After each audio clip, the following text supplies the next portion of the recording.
And finally, I want to share a comment that was written by one of our extraordinary high school students. It was an email sent to Donna Bascom, chair of our One Voice to Save Choice, the evening that Ruth Proskauer Smith, may her memory be a blessing, spoke, I think at the age of 102, and she was sharp as could be.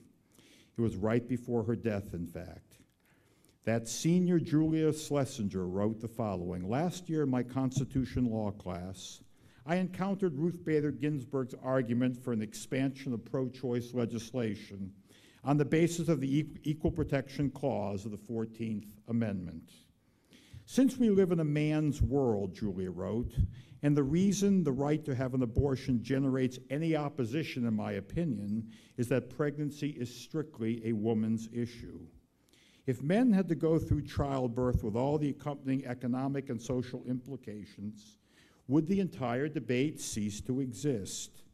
Is everything basically sexism, for lack of a better word?"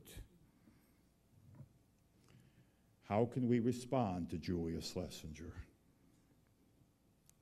I share the belief that Bart Stupak, may he remain long retired,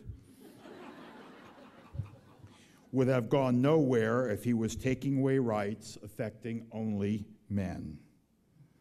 But I will go further. The fundamental status and dignity of women in this country, already made precarious in the judiciary, is now also made precarious in the legislative and executive branches in our country. That became clear during the health care debate. We cannot let that continue.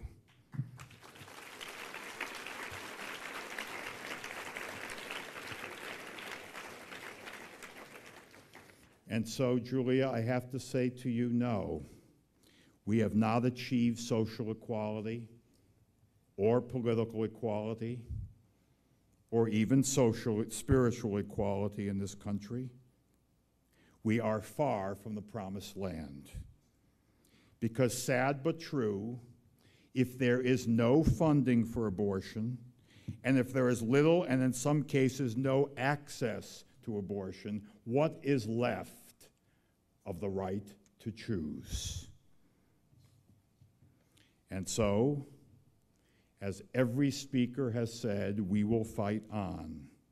We will fight on because this right is fast eroding and is being stripped away often by our friends, those who mean us no harm, but whose willingness to barter away woman's freedom and reassert patriarchal control has to be greeted with both alarm and resolve.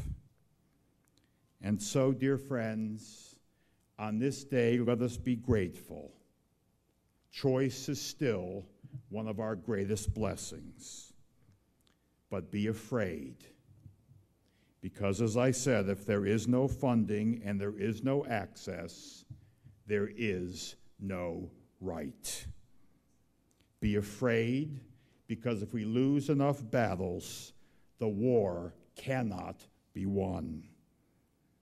And finally, be vigilant.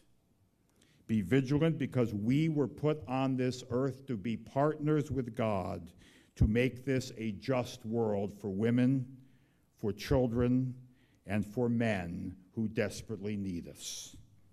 May this be your will, O God, but first, it must be our own.